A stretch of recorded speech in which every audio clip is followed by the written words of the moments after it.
इब्रानियों किताब उसका 9 अध्याय 27 कलाम में हम पढ़ते हैं, लिखा जैसे मनुष्य का एक बार मरना और फिर उसके बाद उसका नया किया जाना नियुक्त है। अगर सुने, आज हम कहते हैं कि ईस्टर है, लेकिन आज से 2 दिन पहले फ्राइडे था। बल्कि फ्राइडे उसमें गुड लग गया, गुड फ्राइडे। सिर्फ फ्राइडे था, लेकिन फ्राइडे के साथ गुड लग गया। गुड इसलिए यीशु मरा, सोग वाला यीशु नहीं मरा। सोग के लिए जहां पीटने वाला यीशु नहीं मरा, वो शहीद नहीं हुआ, वो कुर्बान हुआ है मनुष्यों के पाप के लिए, मनुष्यों को छुड़ाने के लिए। प्रभु यीशु मेरे और आपके पाप के लिए कुर्बान हुए क्रूस के द्वारा। गुड हो गया जब यीशु मरा, वही शुक्रवार, वही फ्राइडे। यीशु का मरने का दिन फ्राइडे का कहा जाता है, जी उठने का रविवार को, संडे को कहा जाता है। आज जी उठने का, मरने का हम सीख चुके हैं। यीशु मर गया था, लेकिन मरना ही क्यों है? सुने, आज हम यीशु मसीह मृत्यु से बाहर आ गया, मौत से बाहर आ गया। यह मौत क्या चीज है, मृत्यु क्या चीज है, डेथ ये क्या चीज है, इसके ऊपर हम थोड़ा समय ध्यान करेंगे। देखिए, परमेश्वर ने मनुष्य की मृत्यु नहीं बनाई थी, आदमी की, मनुष्य की परमेश्वर ने मृत्यु नहीं बनाई थी, परमेश्वर ने मनुष्य ही बनाया था। लेकिन परमेश्वर ने आज्ञा दी थी कि मृत्यु आएगी यदि वो काम नहीं करूंगी। परमेश्वर ने एक आज्ञा दी, एक कानून दिया, उस कानून के बीच में रहना, मृत्यु नहीं आएगी। अभी कुछ भी वस्तुएं हैं उसका अंत है। ये मेरे पास डायरी है, इसमें लिखा हुआ गीत मंजली, इसका अंत है। मेरे पास टैबलेट है, इसकी भी एक लिमिट है, 2-4 साल तक चलेगा। लेकिन परमेश्वर ने इन चीजों को, जहां मनुष्य को लिमिट के लिए नहीं बनाया था, अनलिमिटेड था, अनलिमिटेड। जैसे मोबाइल में डाटा मिलता है अनलिमिटेड, लेकिन उसकी भी लिमिट होती है 30 डे, 28 डे के लिए या 30 दिन के लिए अनलिमिटेड डाटा। ध्यान दीजिए, मेरी बात को थोड़ा समझने की कोशिश कीजिए। मोबाइल में हमें मिलता है 2 GB या 1.5 GB। अब एक पिक्चर को डाउनलोड करने के लिए, वो 5 GB की पिक्चर है, उसे डाउनलोड करने के लिए 2 GB काफी नहीं है।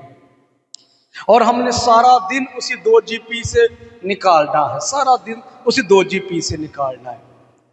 तो हम क्या करते हैं, डाटा नेट को ऑफ कर लेते हैं, जब जब जरूरत पड़ती है उसे ऑन कर लेते हैं।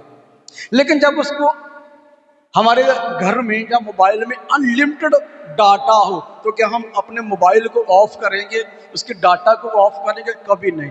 कितना भी इस्तेमाल कर ले, कितना भी देख ले, 1, 2, 3, 4, 5 पिक्चर देख ले, वो डाटा 30 डे के लिए नहीं खत्म होगा।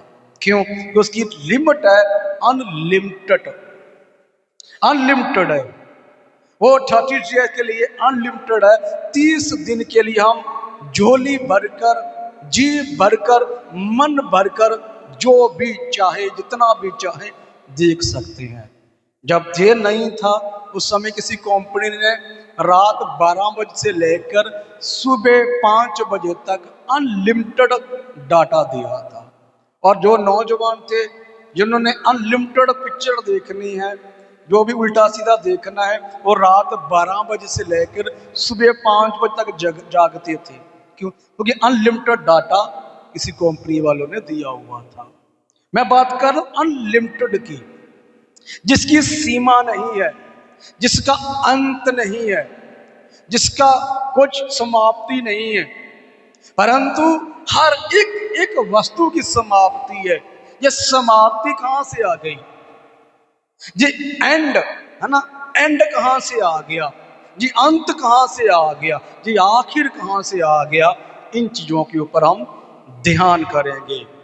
पवित्र वचन हम शुरुआत करेंगे उत्पत्ति किताब 2 अध्याय 9 का। यहोवा परमेश्वर ने भूमि से, कहां से? मिट्टी से, भूमि से सब भांति के वृक्ष जो देखने में मनोहर और जिसके फल खाने में अच्छे हैं उगाए, और वाटिका के बीच में जीवन के वृक्ष को और भले या बुरे के ज्ञान के वृक्ष को भी उगाया।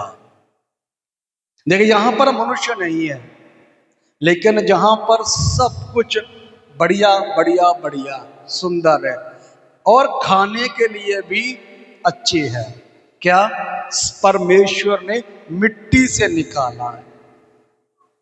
एक वृक्ष की भी अंत होता है, एक वृक्ष लगाया जाता है उसका भी समाप्ति है।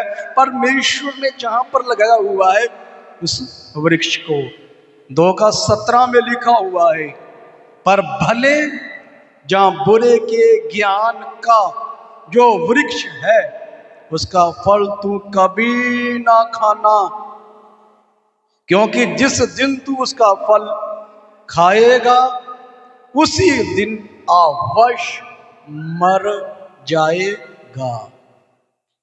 जो परमेश्वर ने एक वचन दिया हुआ था, मैं कहूंगा परमेश्वर ने वचन लगाया था भूमि में से, और उस वचन को नहीं तोड़ना। पवित्र वचन कहता है 17 कहता है भले और बुरे के फल को, उस वचन को नहीं तोड़ना, नहीं खाना, जिस दिन खाओगे मर जाओगे। ये मृत्यु क्या है? ये मरना क्या है? मर जाओगे। जब मैं नौजवान था मेरे दिमाग में भी ये बात नहीं थी, बीमारी आएगी मैं उसे पटक दूंगा। कोई भी हो, शरीर इतना जोशीला था कि जैसे जो हाथ जोर से मारकर दीवार को फाड़ डालूं, इतना जोश अंदर था। और जो मुझसे हो सकता मैं ही करूंगा, और जो मैं कर सकता हूं वो कोई नहीं कर सकता, इतना दिमाग में घमंड था। मेरे पास जो है वो किसी के पास नहीं, मैं ही कर सकता हूं, मेरे ही पास है, घमंड था खुद के ऊपर। लेकिन जैसे जैसे बढ़ता रहा वो घमंड टूटता रहा। ये टूटना क्या है? वो घमंड, वो जोर कहाँ गया अभी? वो जोश कहाँ गया अभी? वो ताकत कहाँ गई? मैं ही कर सकता हूं, वो घमंड कहाँ गया? मैं कभी नहीं ये वाला काम मेरे जीवन में होगा, वो कहाँ गया? मैं कभी बीमार नहीं होऊंगा, मैं कभी मरूंगा नहीं, मैं वैसा कर दूंगा, मैं ही वैसा कर सकता हूं, वो कहाँ गया घमंड? अभी जैसी आयु बढ़ी है वो घमंड उखड़ गया, घमंड टूट गया। क्यों? क्योंकि बीच में एक शब्द जुड़ गया है, मृत्यु। बीच में एक शब्द आ गया है, मृत्यु। परमेश्वर ने आदम को बनाया, हवा को बनाया। पवित्र वचन कहता है आदम की कुल आयु 900 प्लस थी, 950 साल उसकी आयु थी आदम की। 950 साल तक आदम के कभी सिर दर्द नहीं हुआ, कभी उसे बुखार नहीं हुआ, कभी उसे टाइफाइड नहीं हुआ, कभी उसे मलेरिया नहीं हुआ, कभी उसे इन्फेक्शन नहीं हुई, कभी नंगे पांव चलने से उसके पांव गले नहीं है, कभी उसे सर्दी नहीं लगी, कभी उसे गर्मी नहीं लगी। 950 साल तक, जो 900 साल उसकी आयु, कभी उसे बुखार नहीं हुआ। आदम वाटिका में परमेश्वर के साथ 1000 साल, 1000 साल तक परमेश्वर के साथ चलता रहा। कभी भी सिर दर्द नहीं हुआ, कभी उसे बुखार नहीं हुआ, कभी नहीं जब बात आई कि यार मैं बुढ़ा हो गया, अभी मेरे पास चलने की शक्ति नहीं है, वो बल नहीं है। देखिए जब आदम ने वो फल खा लिया जो परमेश्वर ने कहा था, वो हुक्म, वो आज्ञा तोड़ दी जो परमेश्वर ने कहा था इसको खाना नहीं तो मर जाओगे, मर जाओगे इसे खाओगे। तो उसके बाद की आयु ये है। लेकिन इससे पहले 200 साल, 500 साल, 5000 साल, 50,000 साल, 1,00,000 साल तक हो सकता परमेश्वर के साथ जीवित रहा हो आदम और हवा, उसकी बताया नहीं है। लेकिन पाप करने के बाद की आयु है 900, मतलब 1000 के करीब, 950 वर्ष। इन 950 साल के बीच में क्या उसको प्रॉब्लम नहीं होगा? नया नया था ना, नया नया कोई भी चीज नई नई होती है ना, सुंदर और बढ़िया होती है और महंगी होती है। लेकिन जब उसकी जैसे जैसे उसकी मार्केट बढ़ जाती है, उसके अंदर सामान थोड़ा बेकार और कमजोर लगाने लगती है। हाँ? कोई भी चीज है, टीवी है ना, टीवी है, इसमें सामान, अभी जो मोबाइल है, अदरवाइज कुछ भी है जो नई चीज तैयार होती है बढ़िया, लेकिन जब उसकी मार्केट बढ़ने लगती है, उसके नया नया नया अलग अलग प्रकार का माल बढ़ने लगता है, उसके अंदर वस्तुएं कमजोर और निर्बल लगाने लगती है। परमेश्वर के बीच में आदम इतनी लंबी आयु, कम होते होते 120 साल तक आ गया। 120 साल मृत्यु आ गई। और 90 और 80 कहता है, लेकिन 80 वर्ष से 90 वर्ष किसके कारण? पाप ही के कारण। मैं कुछ और बातें आपके सामने रखना चाहता हूं। पवित्र वचन से लिखा गया है कि वो मर जाएगा, मैं और आप भी मर जाएंगे, मेरे और आपके जीवन में मृत्यु है। देखिए, कहते हैं जीना झूठ, मरना सत्य है, सही है। लेकिन इसको परमेश्वर की उपस्थिति में रखकर ऐसा सोचा जाए, जब बोला जाए तो सही है, बिल्कुल सही नहीं है। जीना झूठ है और मरना तय है, सच है। मतलब हर एक मनुष्य की मृत्यु तय है, मृत्यु है। परमेश्वर ने ऐसा नहीं प्लान बनाया था। मतलब जो अभी के जो मैं बोलना चाहता हूं उस बेस के अनुसार बोल रहा हूं कि परमेश्वर का ये टारगेट नहीं था कि मनुष्य नरक जाए या मृत्यु में जाए। परमेश्वर का मकसद था इंसान मेरे साथ चले जिंदगी भर, जीवन भर। जितना समय मैं जीवित हूं, जितना समय मैं हूं, जितना समय मैं रहता रहूंगा, वैसा ही मेरे साथ चलने वाला मनुष्य हो, ये यीशु ने कर दिखाया। Praise Lord, hallelujah. अभी यीशु के साथ, परमेश्वर के साथ रहने के लिए हम तैयार हैं। ओके, परमेश्वर ने मिट्टी से मनुष्य को बनाया, परमेश्वर ने अपने सा बनाया। जैसे परमेश्वर को मृत्यु नहीं आती, परमेश्वर नहीं मरता, परमेश्वर बीमार नहीं होता, परमेश्वर शक्तिशाली है, परमेश्वर सामर्थी है। मनुष्य को भी ऐसा ही बनाया कि मनुष्य सामर्थी हो। लेकिन जैसे उसने वो काम किया जो पाप करने वाला था, तो इंसान के अंदर बुराई आ गई, मृत्यु आ गई। अभी परमेश्वर को उसको छुड़ाने के लिए, शरीर से मृत्यु निकालने के लिए शरीर की ही जरूरत थी। सुने इधर मुझे, मनुष्य के अंदर से मृत्यु निकालने के लिए, मृत्यु खत्म करने के लिए शरीर की ही जरूरत थी। क्योंकि मनुष्य मिट्टी से निकला, मिट्टी ने गलती की, अभी मिट्टी ही इसको जीवन देगी। लिखा हुआ रोमियो में, लिखा हुआ एक मनुष्य के द्वारा, मैंने लिखा हुआ जहां पर, एक मनुष्य के द्वारा जगत में पाप आया, पाप से मृत्यु आई, और इसी प्रकार मृत्यु सब मनुष्यों में फैल गई। यद्यपि यह कहना चाहिए था पाप फैल गया, पाप तो फैला है, लेकिन मृत्यु लिखा हुआ कि एक मनुष्य के द्वारा जगत में पाप आया, पाप से मृत्यु आई, और मृत्यु मनुष्यों में फैल गई, क्योंकि सभी ने पाप किया। हर एक मनुष्य ने पाप किया।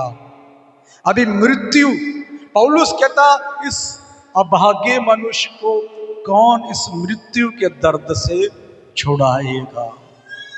इसलिए यीशु मसीह जो वचन था, परमेश्वर को वचन था, उसको शरीर लेना पड़ा, मनुष्य बनना पड़ा, मिट्टी से पैदा होना पड़ा, मिट्टी में मिलने के लिए, ताकि इस मिट्टी में जो मृत्यु है ना, उससे समाप्त कर दे। ध्यान दें, वो शब्द ने, उस शब्द ने जिसे मृत्यु नहीं थी, जिसे मृत्यु मौत नहीं थी, उस शब्द ने जो मिट्टी से, भूमि से, मिट्टी से एक आदम को, मनुष्य को निकाला, उस शब्द ने मिट्टी में दाखिल हुआ, मिट्टी बना, मिट्टी का मनुष्य बना, और फिर वो सब सहा जो मरने वाला मनुष्य सहता है।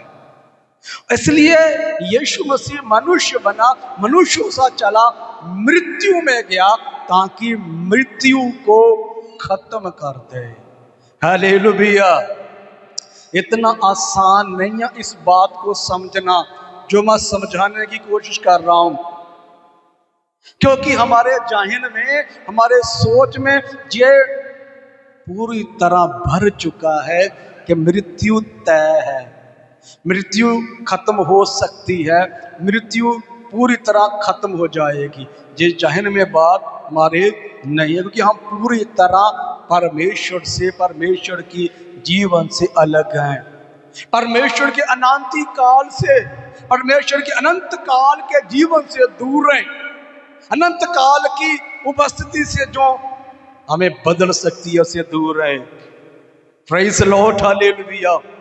यीशु मसीह इसलिए आदम बना, मनुष्य बना, वो शब्द मनुष्य बना, मृत्यु वाला, कि मृत्यु का नाश करे, मृत्यु का एंड करे, उसका समाप्ति करे।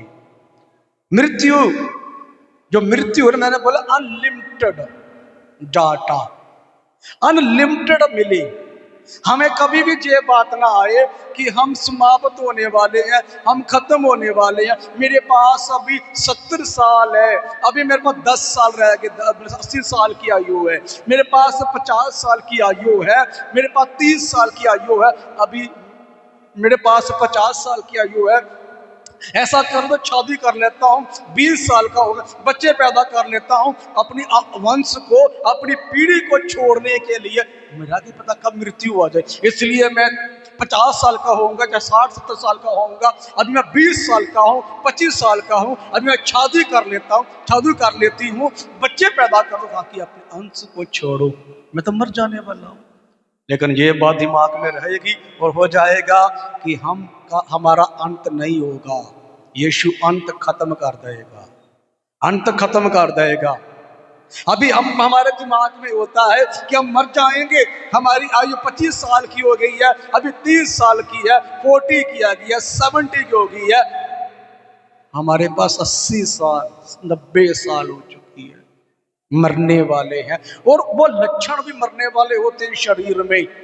लेकिन यीशु ये खत्म कर देगा, अनलिमिटेड रहेगा, दिमाग में, मन में, शरीर में ये बात नहीं होगी कि हम मरने वाले हैं, समाप्त होने वाले हैं। मैंने कुछ ही दिन पहले प्रचार किया था कि वो हमारे इनको आंखों में से हर एक आंखों से टपकने वाले, बहने वाले पानी को साफ कर देगा। आइए कुछ और बातों को सीखिए। इब्रानियों की किताब, उसका 2 अध्याय 14 और 15 वचन लिखा हुआ है, इसलिए जबकि लड़के मांस और लहू के भागी हैं, तो वह आप भी, अभी मैंने क्या बोला, वो वचन था, वचन था, वचन ने मांस लिया, मतलब मिट्टी का मनुष्य बना, भूमि का, भूमि से निकला है, उसी बात को क्लियर कर रहा हूं। इसलिए जबकि लड़के मांस और लहू के भागी हैं, तो वह आप भी उनके सामान, उनका सा सहभागी हो गया। आगे सुने, ताकि मृत्यु के दोबारा उसे, जिसे मृत्यु पर शक्ति मिली थी, अर्थात शैतान को निकम्मा कर दे। 15 वचन, और जितने मृत्यु के भय के मारे जीवन भर दासवंद में फंसे थे उन्हें छुड़ा ले। Praise the Lord, hallelujah. लिखा गया है वो मिट्टी का बना वो शब्द है, जो वचन है जिसे मृत्यु नहीं आ सकती, जिसका अंत नहीं है, जो आदि से अंत तक, जो अल्फा और ओमेगा है, जो आदि और अंत है। खुदावंद का वचन कहता है वो उसने मांस लिया, शरीर लिया, जिससे मृत्यु के ऊपर, जिससे मृत्यु मौत के ऊपर अधिकार मिला। हालेलुया। जिसे मौत के ऊपर अधिकार मिला ताकि उसके कामों को खत्म कर दे, अर्थात लिखा शैतान को, और जो मृत्यु के भय से जीवन दासवन थे उसे छुड़ा ले। यीशु इसलिए मरा कि मृत्यु खत्म हो जाए, मृत्यु का अंत हो जाए। लेकिन मैंने शुरुआत किया है कि एक बार मरना, उसके बाद में परमेश्वर ने नया करना ठहरा दिया है। लेकिन यीशु मसीह के वसीला से, यीशु मसीह के कारण हमें ऐसी लाइफ, ऐसा जीवन मिलेगा जो मिटाया नहीं जाएगा, खत्म नहीं किया जाएगा। जो हमने वाटिका में गलती की, जो हमने उस स्वर्गीय जगह में गलती की, यीशु ने उस गलती को ठीक कर दिया। मनुष्य बनकर अपने आप को क्रूस के ऊपर दे दिया, कब्र में चला गया, तीसरे दिन मुर्दों में से जी उठकर मृत्यु को समाप्त कर दिया। हालेलुया। हमारा प्रभु यीशु इतना सामर्थी है, उसने प्लान के अनुसार बिल्कुल वैसा ही जैसे मृत्यु का नाश होना है, मृत्यु को खत्म करना है, वैसे ही मृत्यु को खत्म किया है। मनुष्य के द्वारा मृत्यु आई, मनुष्य ही के द्वारा मनुष्य का पुनरुत्थान भी आएगा, जीवन भी आएगा। इसलिए यीशु मसीह मनुष्य बना, वो शब्द जो आदि से और अंत तक था वो मनुष्य बन गया। कुछ और बातें सीखते हैं। रोमियो की किताब 5 अध्याय उसका 12 वचन, जो हमने पहले भी जिक्र किया हुआ है, लिखा इसलिए जैसा एक मनुष्य के द्वारा पाप जगत में आया और पाप के द्वारा मृत्यु आई, और इस रीति से मृत्यु सब मनुष्यों में फैल गई कि इसलिए सब ने पाप किया। एक मनुष्य के द्वारा कोरोना पंजाब में जगत में आया, सुने इधर मुझे, एक चाइनीज मनुष्य के द्वारा कोरोना जगत में आया, और धीरे धीरे अमेरिका, लंदन, दुबई, मास्टर, दोहा, कतर और पंजाब में, भारत में, छत्तीसगढ़ में, उड़ीसा में, कानपुर में, सभी जगह पर ऐसे कोरोना फैल गया। लिखा गया एक मनुष्य के द्वारा कोरोना आया। मैं उदाहरण दे रहा हूं, एक मनुष्य के द्वारा मृत्यु जगत में आई और उस मृत्यु सब मनुष्यों में फैल गई। जैसे कोरोना फैला, जैसे टीबी की बीमारी फैली, इसी प्रकार एक मनुष्य ने पाप किया, एक मनुष्य ने गुनाह किया, वो गुनाह को आगे दूसरे को दे दिया, तीसरे को दे दिया, चौथे को दे दिया, पांचवें को दे दिया, छठवें को दे दिया। इसी प्रकार वो पाप फैलता गया, पाप, मृत्यु आगे आगे, आखिर में सबने पाप किया और मसीह की महिमा से दूर है। Praise the Lord, hallelujah. इसलिए प्रभु यीशु मसीह खुद शरीर में दाखिल। 8 अध्याय उसका 3 कलाम कहता है कि जो काम भविष्य शरीर के कारण दुर्बल होकर न कर सकी, उसको परमेश्वर ने किया, अर्थात अपने ही पुत्र पापमय शरीर की समानता में और पाप बलि होने के लिए भेज कर शरीर में पाप पर दंड की आज्ञा दे दी। शरीर में पाप, इस शरीर में अपने बेटे को, जो शरीर को पाप है, शरीर में पाप है, इसलिए उस वचन को जो पाप नहीं था, जिसमें गुनाह नहीं था, शरीर में पाप है ना, इसलिए शरीर ही को ही दंड मिलेगा, शरीर ही के द्वारा मनुष्य के लिए रास्ता खुलेगा। इसलिए परमेश्वर ने अपने ही बेटे को शरीर में भेजा है। पवित्र वचन हमें सिखाता है। और एक कलाम पढ़ेंगे मत्ती की किताब, उसका 12 अध्याय, उसका 40 वचन कहता है, यीशु जब मरा, क्यों मरा, किस लिए मरा, कारण क्या मरने का, लिखा हुआ है। 3 रात 3 जल जंतु के पेट में रहा, वैसे ही मनुष्य का पुत्र 3 रात दिन पृथ्वी के भीतर रहेगा। 3 रात दिन पृथ्वी के नीचे रहेगा। जैसे यूना 3 रात दिन मछली के पेट में रहा, पानी में रहा, इसी प्रकार मनुष्य का पुत्र भी 3 रात और दिन पृथ्वी के मिट्टी के नीचे रहेगा। ये क्या है?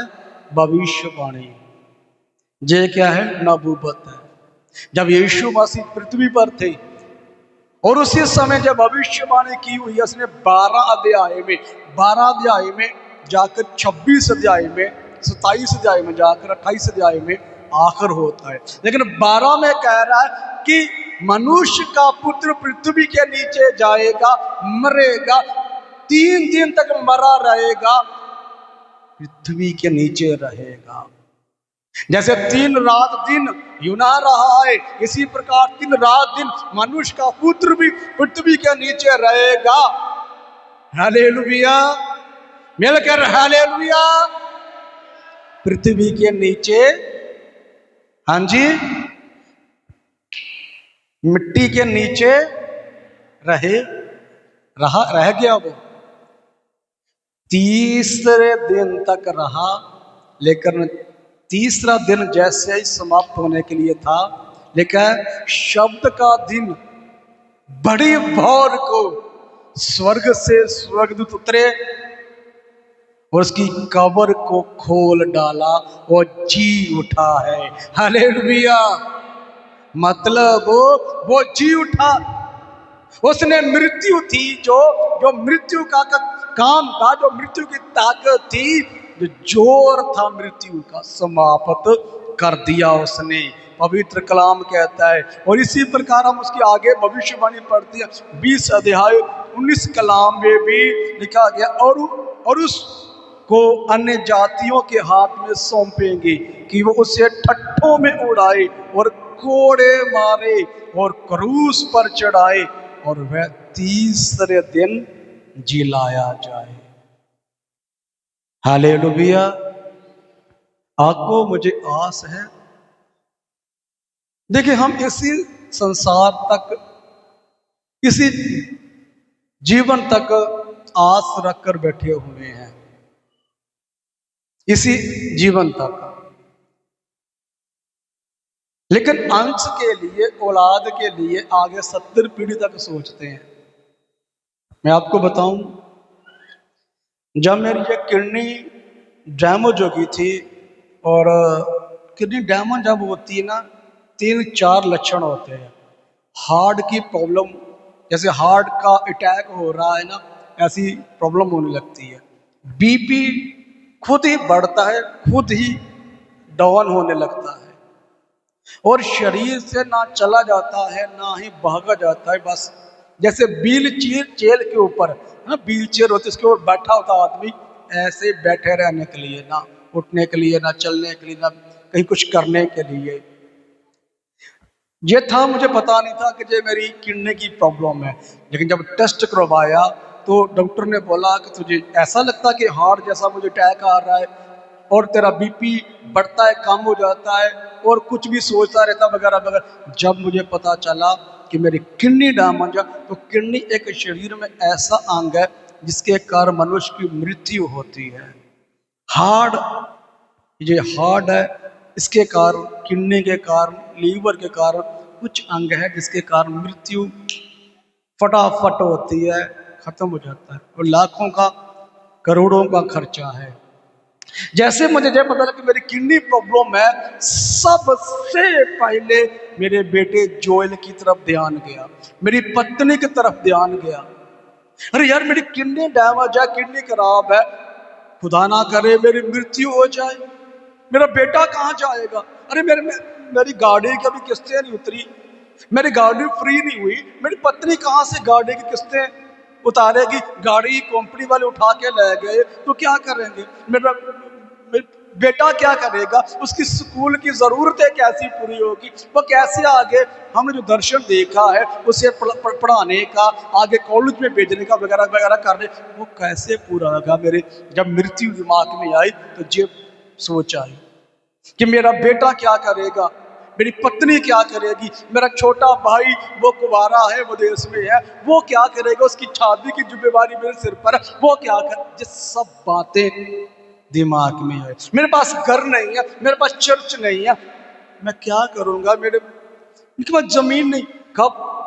जब मृत्यु आई, जब मृत्यु के पास ही बैठा हुआ था, उस समय मेरे दिमाग में ये बात है, मृत्यु आ गई तो मैं अपने बेटे के लिए, पत्नी के लिए, भाई के लिए, उसके इसके उसकी उसके दुनिया भर की विचारे दिमाग में थी, क्या करूंगा? कब? जब मृत्यु आई, जब मृत्यु के पास ही था। इसके पहले कोई चिंता नहीं, कोई प्रॉब्लम नहीं, बेटे की चिंता नहीं, भाई की चिंता नहीं, पत्नी की चिंता नहीं। पत्नी ने भी कभी अपने ऊपर भरोसा नहीं रखा, बेटे ने भी कभी भरोसा नहीं रखा, मैंने भी खुदा का धन्यवाद करते हुए जीवन व्यतीत कर रहा हूं, कोई प्रॉब्लम नहीं है। लेकिन जब मृत्यु पास थी तो घबराहट, मृत्यु पास थी डर, मृत्यु पास थी तो मैंने जोड़ने के लिए, पैसा बनाने के लिए, पैसे को कुछ ना कुछ, कहीं ना कहीं पैसा मेरे पास आ जाए, किसके लिए ये काम करके छोड़ जाऊं, इसके लिए ये काम कर डालूं, इसके लिए ये काम कर डालूं कि ये लोग अच्छी जिंदगी मेरे जाने के बाद व्यतीत कर सके। ऐसे था,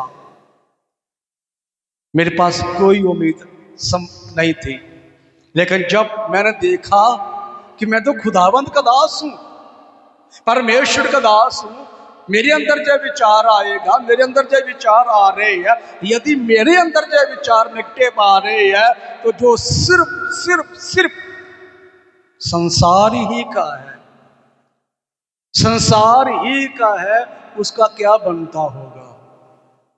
मैं परमेश्वर का खादम हूं, मेरे अंदर जो विचार है, अपने बच्चों के प्रति चिंता है, अपने पत्नी के प्रति चिंता है, अपने पीछे जो पीछे बैक परिवार है, मेरा भाई है, मेरे बहन है, उनके प्रति चिंता है, जो बिल्कुल प्रभु में नहीं है, वो क्या सोचेंगे अपने बच्चों के प्रति, अपने बच्चों के फ्यूचर के प्रति? मतलब समाप्ति है, कोई आस नहीं है, कोई उम्मीद नहीं है। मेरे अंदर उस समय जो बात आई कि खुदावंद आपका वचन कहता है कि हम दूसरों की तरह शौक मत करते रहिए जिन्हें आस नहीं है। मुझे तो आस है, इस जीवन में आस है, इस संसार में मैं छोड़ जाऊंगा, संसार में मर जाऊंगा तो मैं आपकी उपस्थिति में चला जाऊंगा। ये तो बिल्कुल राइट है कि आप मेरी बात को पकड़ लेंगे, लेकिन मेरी पत्नी का, मेरे बेटे का, मेरी जो फैमिली है, मेरा भाई है, उनका क्या बनेगा? वो कैसे ये सब कार्य करेंगे जो मेरे अंदर बोझ है, जो मैं बड़ा होने के कारण विचार कर, वो कैसे करेंगे? कब? मृत्यु के समय। मुझे आस थी, प्रभु मैं तो आपके पास आ जाऊंगा, आप तो मुझे युग तक जीवन दे देंगे, आप मुझे कभी भी आगे मृत्यु ना देंगे, आगे मृत्यु है ही नहीं। लेकिन मेरे पीछे रह गए, मैं इसी जीवन पर, मैं इसी संसारिक जीवन पर आस अकेले रख के बैठा हुआ। बहुत से लोग इसी संसार के ऊपर है, संसार का धन दौलत, संसार की वस्तु में, संसार ही में। लेकिन ये राइट है, जो आगे सोचता है, जो सोचता है कि संसार छोड़ना है, मृत्यु तय है, मृत्यु होना है, मृत्यु के बाद भी एक जीवन है जो हाथों से नहीं बनाया गया बल्कि परमेश्वर की ताकत से तैयार किया गया है, वहां तक मैं कैसे पहुंचूं? ये किनके अंदर आता है? जिनकी मन की आंखें खुल गई है। खुदावंद का वचन कहता है कि वो मृत्यु को समाप्त कर तीसरे दिन निकला है। कहां से? कब्रिस्तान से। कब्रिस्तान से निकला है वो, मुर्दों में से निकला है वो, उन मुर्दों में से जो मुर्दे कभी भी आस वाले, उम्मीद वाले नहीं होते। मत्ती की किताब उसका 4 अध्याय 16 कलाम पढ़े। जो लोग अंधकार में बैठे थे, जो लोग अंधकार में बैठे थे, उन्होंने बड़ी ज्योति देखी, उन्होंने बड़ी ज्योति देखी। और जो मृत्यु के देश और छाया में बैठे थे, जो मृत्यु के देश में, किसके देश में? मृत्यु, हालेलुया, किसके देश में बैठे थे? दुबई में बैठे थे। मृत्यु का भी एक देश है, जो मृत्यु के देश में और साया में बैठे, मतलब खौफ में बैठे थे। लिखा गया है कि जो लोग मृत्यु वाले देश में, मतलब पंजाब में, दुबई में, अमेरिका में, दुनिया भर के देशों में भी ये मृत्यु का देश कहां पर है? कौन से देश में ये देश है? कौन से स्थान में ये देश है? पानी में ये देश है, समुद्र में जो देश है, पहाड़ों में जो देश है, जहां आसमान में जो देश है, कहीं ना कहीं तो जो देश है ना, पवित्र वचन कहता है जो मृत्यु वाले देश में रहते थे और मृत्यु के खौफ में रहते थे, उन्होंने एक उम्मीद देखी। उन्होंने, उनके हृदय में एक आस उत्पन्न हुई, उनके अंदर आस पैदा हुई कि हम मृत्यु वाले देश से बाहर निकलेंगे। हम इस मृत्यु वाले देश में, जो जेल में बंद है, जो हम कैद हुए जेल में, जैसे कि दुबई में, अमेरिका में, विदेशों में जाकर जेल में बंद हो जाते हैं, वो कहते हैं जेल से कब निकलेंगे? इस जेल से, इस देश की जेल से छूटकर मैं कब अपनी इंडिया में, अपने देश में जाऊंगा? कहते हैं ना, जो कभी जेल नहीं गया वो जेल का कभी दर्द नहीं समझ सकता। जिसकी किडनी कभी खराब नहीं हुई वो किडनी के दर्द को कभी समझ नहीं सकता। जिसे अटैक नहीं हुआ हार्ट का वो कभी हार्ट की प्रॉब्लम नहीं समझ सकता। जिसे जो प्रॉब्लम, जिसको प्रॉब्लम हुई वो जल्दी समझ सकेगा। मैं ये कहना चाहता हूं कि जिन्होंने आगे जो विचार किया है कि मुझे इस मृत्यु के बाद में कौन सी जगह मिलेगी, कौन सी जगह में जाऊंगा, ये मेरा उनके लिए समझाना बहुत आसान है। जो यीशु ने कहा है कि मृत्यु वाले देश में रहते थे, वो मृत्यु वाले देश में रहते थे, लेकिन यीशु ने उन्हें आस दिलाई, उम्मीद दिलाई। वो चानन में वो ज्योति उनके ऊपर चमकी है, उजाला उनके ऊपर चमका है। वो विचार करने लगे, वो हिवाद बांधने लगे, वो हिम्मत बांधने लगे कि हाँ, हम इस अंधकार में से, इस मृत्यु वाले देश में से, इस जेल से बाहर निकलकर जीवन में पहुंचेंगे, जिंदगी में पहुंचेंगे। पवित्र वचन यही कहता है कि मृत्यु वाले देश से हमारे पास एक मृत्यु वाला देश है। वो उस देश में हर एक मनुष्य रहता है। जो यीशु ने कहा है, परमेश्वर ने कहा है कि मनुष्य का मरना तय है, लेकिन पुनर्स्थान होना, स्वर्ग में रहना, यीशु के साथ रहना, युगानुयुग तक जीवित रहना, ये उन लोगों के लिए है जो जैसे यीशु मरा, यीशु के साथ वो भी मारे गए, गाड़े गए। जो हम रोमियो 6 में पढ़ा हुआ है, वो यीशु के साथ रहेंगे। यीशु जैसे मारा गया, गाड़ा गया, यीशु मसीह जैसे पुनरुत्थान हुआ, यीशु जैसे बादलों में उठाया गया, यीशु जैसे सिंहासन पर जाकर बैठा हुआ है, यीशु जैसे 2026 साल बीत गया, इसी प्रकार हमारे भी लाखों लाख साल बीते जाएंगे, अंत ना होगा। हालेलुया। जैसे मैंने शुरुआत में मोबाइल डाटा का उदाहरण दिया था, अनलिमिटेड जीवन मिलेगा। दिमाग में डर नहीं होगा मेरे पास 10 ही साल रह गए हैं, मेरे पास 5 ही साल रह गए हैं, मेरे पास 3 ही साल रह गए हैं, मेरे पास मरने का समीप आ रहा समा, बेटी का शादी कर दूं, बेटे का शादी कर दूं, घर बना दूं, ऐसा नहीं होगा हमारे मन में, क्योंकि यीशु ने हमें आस और उम्मीद दी हुई है। Praise the Lord, hallelujah. मृत्यु वाले देश से निकालेगा वो, मृत्यु वाली जेल से, मृत्यु वाले स्थान से वो निकालेगा उम्मीद वाले आस वाली जगह में ले चलेगा। इसलिए यीशु ने मृत्यु को अपनाया, इसलिए यीशु मृत्यु में जाकर, यही लिखा हुआ ना पवित्र वचन में लिखा गया, यीशु जैसे मरा तो यीशु कहाँ गया? पत्रियों में क्या लिखा? पत्रस में, यीशु मरा, पाताल में चला गया। कहाँ चला गया? पाताल में चला गया। और नूह के टाइम जो आत्माएं कैद थी उन्हें जाकर सुसमाचार सुनाया और उन्हें उस पाताल में से लेकर बाहर आ गया। ऐसा ही है ना, करोड़ों लोग मर गए उस समय, हजारों लाखों लोग मर गए। पवित्र वचन कहता सारी सृष्टि का परमेश्वर ने नाश कर दिया। 40 दिन और 40 रात पृथ्वी पर बारिश करने के दोबारा नूह और नूह का वंश ही बचा। परमेश्वर का वचन है, यीशु मसीह ने प्राण छोड़े और पाताल में चला गया। वहां जाकर यीशु ने बताया, मैं पुनरुत्थान हो, जीवन हो, मुझ पर ईमान करने वाले जीवन पाते हैं, वो ऐसे मृत्यु वाले देश से छुटकारा पाते हैं। बाहर निकलना चाहते हो? नूह कहता होगा, भाई मैं तो तेरी पिछले लंबे समय से वेट कर रहा हूँ, आजा, मैं ईमान करता हूँ। तो यीशु ने नूह और उसकी फैमिली को वहां से निकाला, जीवन में लेकर आ गया। हालेलुया। मृत्यु वाले देश से यीशु मृत्यु वाले देश से छुड़ाता है। इसलिए यीशु को खुद उस जगह में जाना पड़ा, उस स्थान में जाना पड़ा जहां मृत्यु बैठी हुई थी, जहां मृत्यु का राज था। जो मैंने पहले बोल दिया है, इब्रानियों की किताब में खुदावंद के वचन में लिखा, उसका नाश करे जिसे मृत्यु पर अधिकार दिया।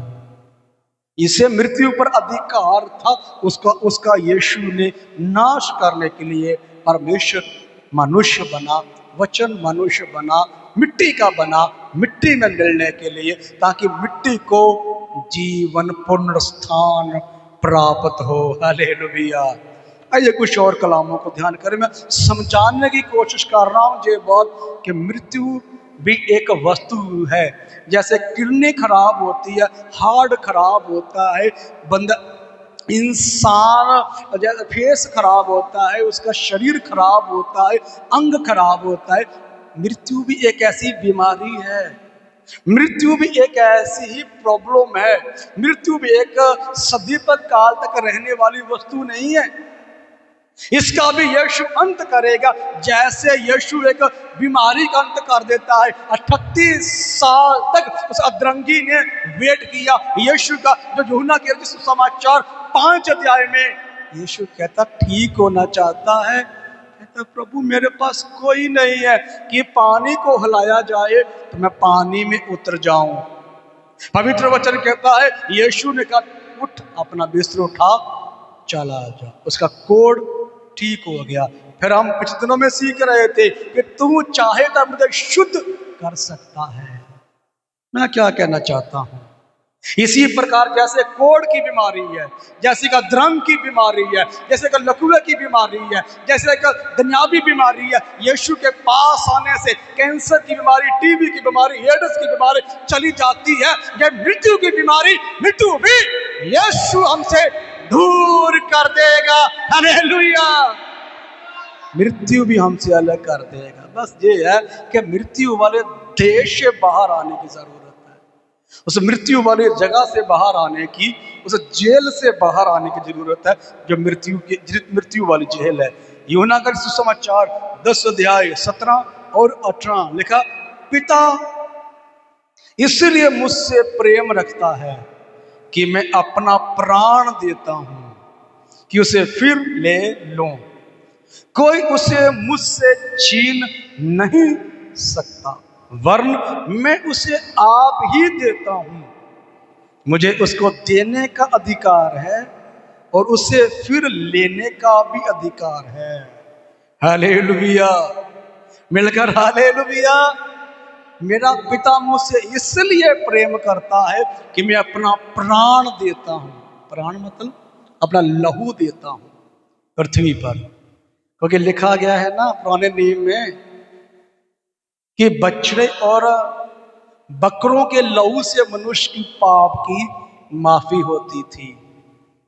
उसके प्राण देना पड़ता था। प्राण, लहू में प्राण है ना, प्राण, लहू को प्राण कहते हैं, लहू में ही प्राण है।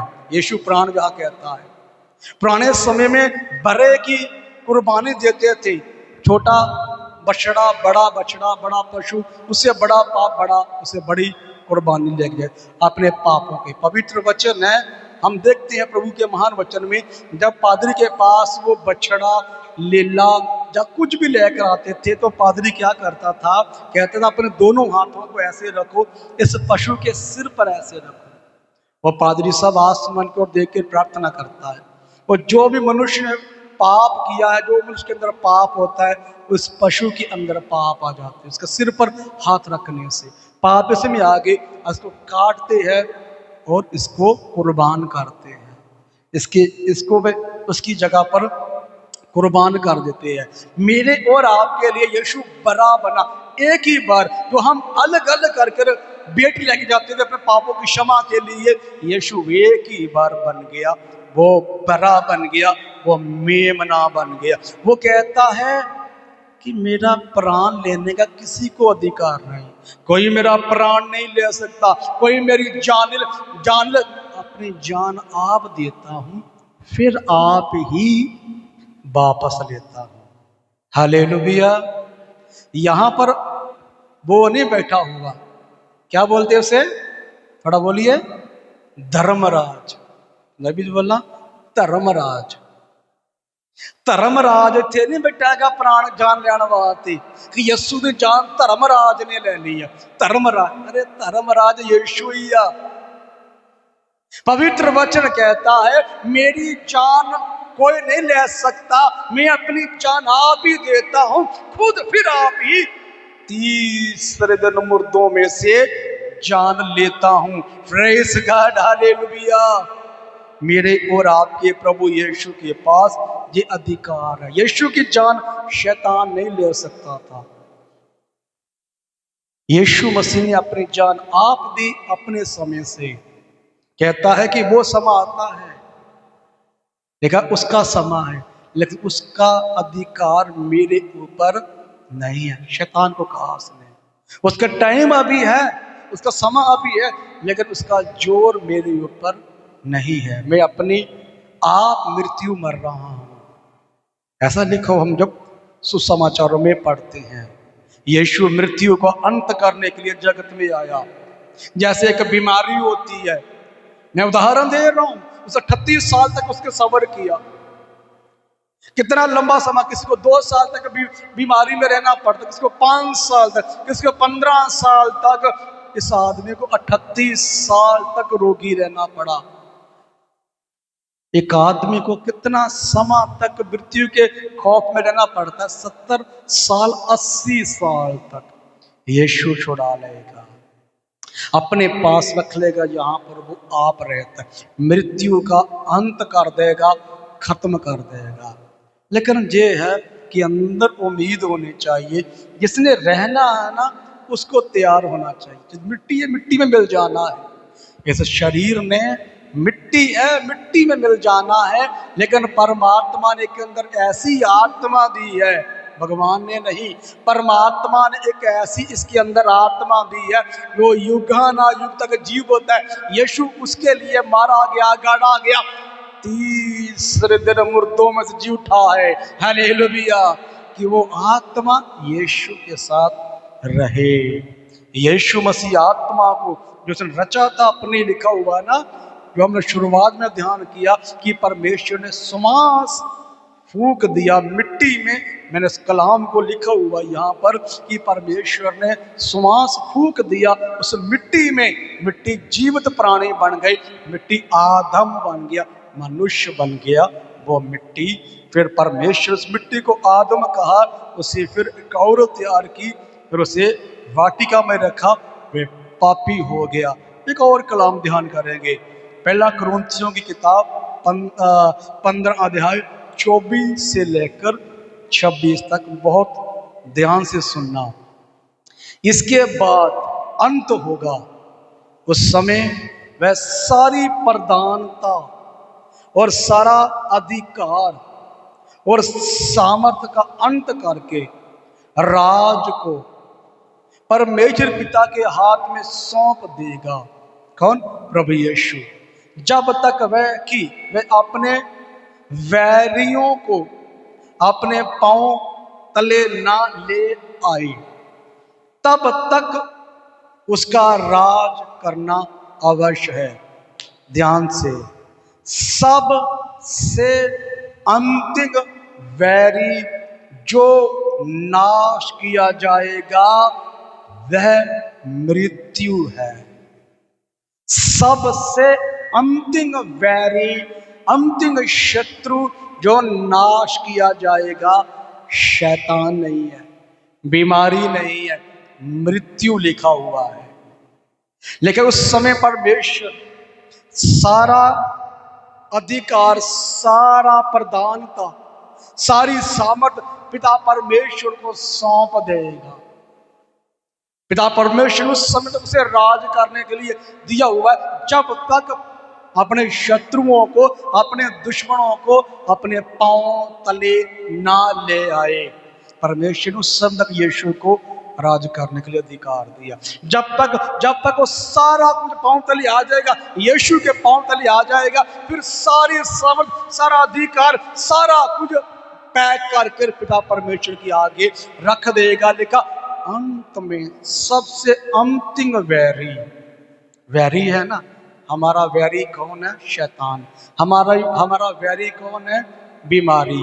हमारा वैरी कौन है? गरीबी। हमारा वैरी कौन है? निर्बुद्धिपन। हमारा वैरी कौन है? हमारी ज्ञान इंद्रियां जो हमसे पाप करवाती है। हमारा वैरी कौन? हमारा पेट हमें चोरी करने के लिए मजबूर करता है, झूठ बोलने के लिए मजबूर, हमें रोटी खाने के लिए उल्टे सीधे कार्य करने पड़ते हैं। प्रभु का पवित्र कलाम कहता ये भी एक वैरी है, सबसे अंतिम वैरी का नाश करेगा जो मृत्यु है। यीशु उसका नाश करने के लिए खुद मृत्यु में गया।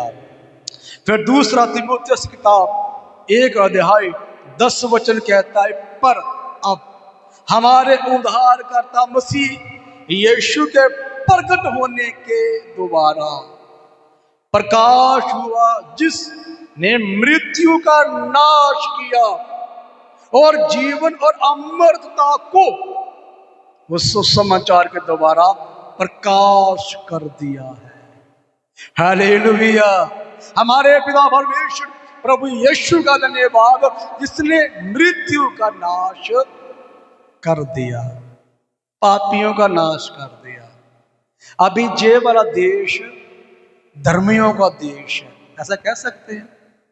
कुछ लोग कहते हैं, है ना, कि हम बिल्कुल अपने स्थान को पवित्र स्थान बनाएंगे, अपनी जगह को धर्मी स्थान बनाएंगे, ये जगह में धर्मी रहेंगे। राइट है?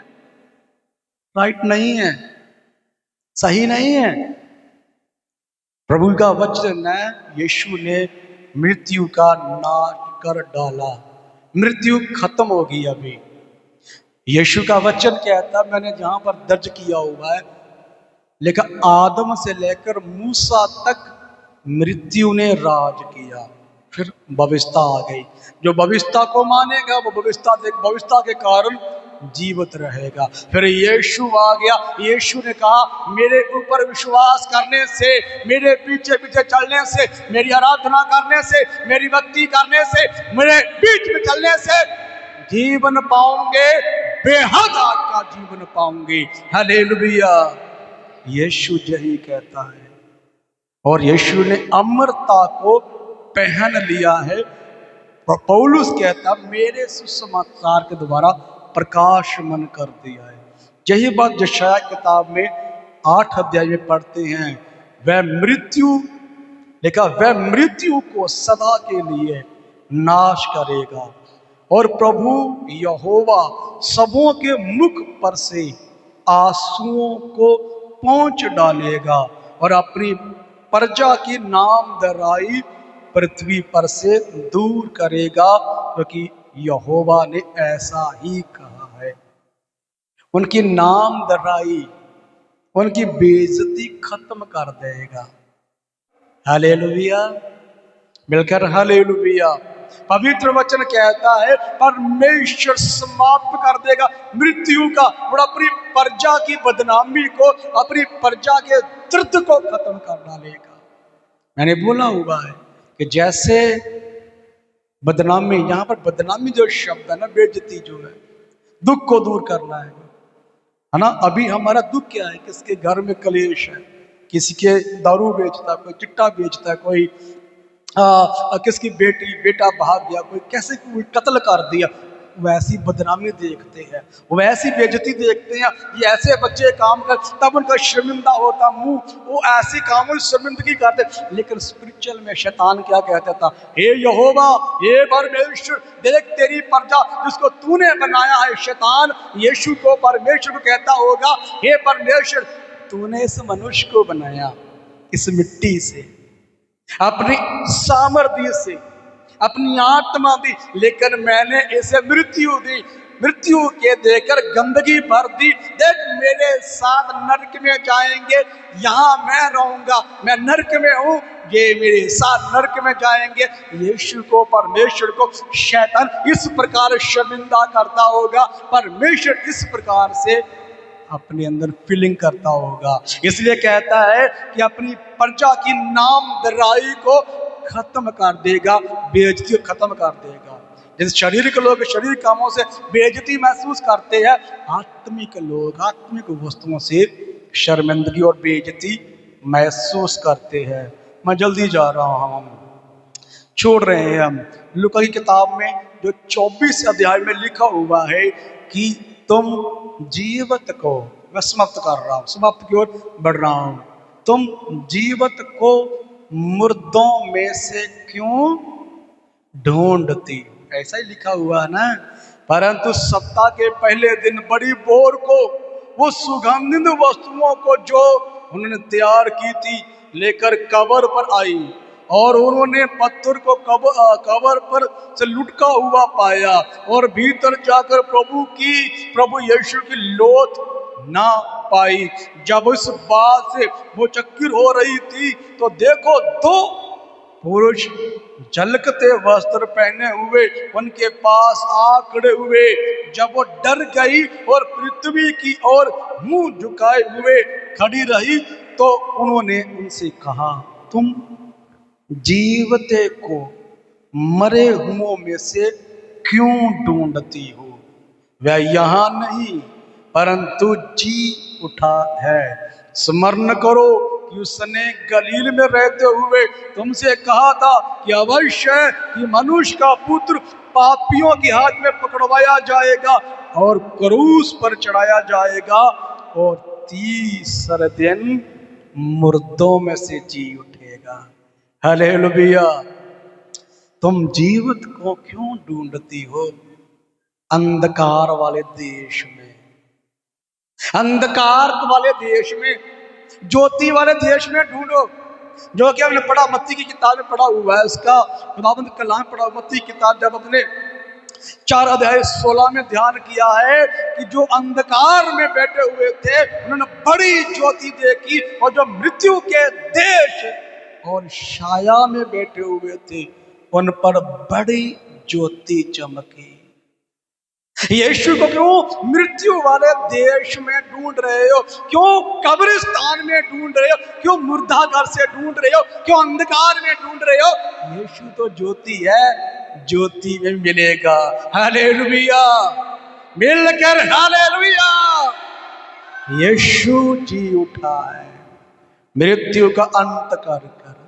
जैसे हर एक चीज की एक्सपायरी डेट होती है, हर एक वस्तु की एक्सपायर डेट होती है, यीशु मसीह ने ऐसे मृत्यु का भी एक्सपायर डेट लाई हुई है। ऐसा आएगा मृत्यु समाप्त हो जाएगी, युगानुयुग तक जीवन जीवन ही रह जाएगा।